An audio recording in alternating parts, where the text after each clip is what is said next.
Corona virus जराबा Olympic थुमु बातारिमु तंगनो नांगो हनै साक्षानि वानचुमु साका एमले रतन चक्रवर्ती रासरा आगतरा NRCC सातानि संसदजातपनि थुमुनि बातालिमुंगो अमहानि साका एमले रतन चक्रवर्ती बतिनि पान्दाव कोकनानो थांदै साका Olympic थुमु थंगै गुप्लाय खाय बारा हानो मुंकाहाम खायमाहाय हासिङा मुंकाहाम खायका दै थिनांगो काहाम खायनैनो তিনি পান্না কক্তন থান্তরে মন্ত দেবরা বিশ্বরেশ্বর নন্দী দীপা কর্মকারী বরফনি মুংনো খুরসাকা অলিম্পিক থুমুং থুঙ্গৈ সাতনি মুংনো কাহাম খাইকা তৈ বারর হানা কাহাম খাইনাय ওয়ানচং তিনি কক্কচারখা তিনি পান্ডা এমএলএ কারে মানজাকা এসোসিয়েশনের প্রফেসর চিত্রজিৎ ভৌমিক সিকলা থুং বেদেকনি দাগিপাং পাইমক আকসং তিনি পান্ডা কুপ্লাই উংনাই রত্ন সকাইয়াফাকা পান্ডা মানজানাय আদংদ 21শে জুলাই টোকিও অলিম্পিক শুরু হচ্ছে। যে অলিম্পিকের শুরু হয়েছিল 776 খ্রিস্টপূর্বে এবং পরবর্তী সময় এটা 393-তে বন্ধ হয়ে যায়।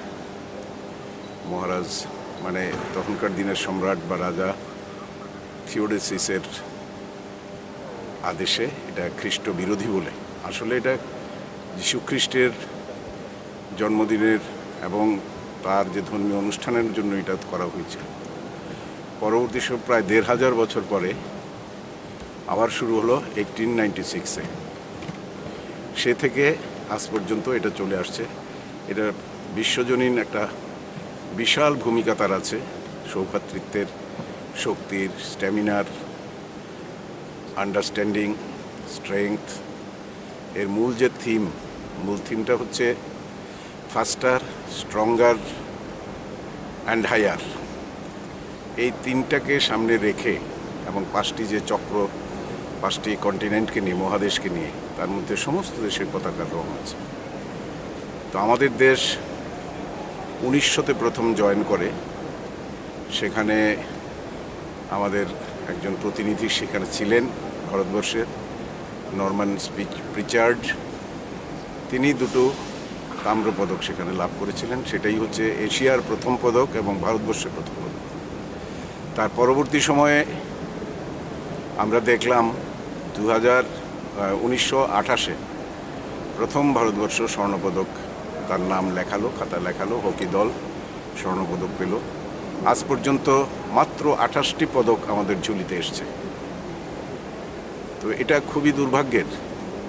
অন্তত দেশীয় দৃষ্টিকোণ থেকে যদি বিচার করি, যে এই যে আমাদের যে হতদশা, 130-35 কোটি মানুষ এখন আমাদের দেশে আছে, এত শক্তি, এত জনবৈচিত্র্য আছে, এত প্রাকৃতিক পরিবেশের সঙ্গে লড়াই করার ক্ষমতা আছে, ক্রীড়াকে যথেষ্ট গুরুত্ব দেওয়া হয়েছে। তবু আমি আশা করি যে আগামী দিন এই দিকে আরও দৃষ্টি দিয়ে সবাই আন্তরিকভাবে কাজ করবে এবং তার মধ্য দিয়েই আমরা বিশ্বভ্রাতৃত্বের যে মূল সুর, আজকে সারা পৃথিবী অনেক সময় হিংসায় উন্মুক্ত হয়ে যায় এবং যে কোনো সময় একটা ধ্বংসের চেহারা নিতে পারে, সেখানে জাতীয় সংহতি থেকে শুরু করে পারস্পরিক বিশ্বাস, বিশেষ করে অবিশ্বাস কাটানো, এই জিনিসগুলোর জন্যই আজকে অলিম্পিক্সের প্রয়োজন। আমি জানি করোনাকালে এ নিয়ে অনেক আলোচনা হয়েছে, অনেক বিতর্কের জন্ম হয়েছে, কিন্তু তারপরেও আজকে কোপা আমেরিকা বা ফুটবলের বড় বড় অনুষ্ঠানগুলো চলছে, কোথাও দর্শক নিয়ে, কোথাও দর্শক ছাড়া। তার মধ্যেও অলিম্পিক্সের যে প্রয়োজনীয়তা সেটা ফুরিয়ে যায়নি, বরঞ্চ অনেক বেশি প্রাসঙ্গিক হয়েছে।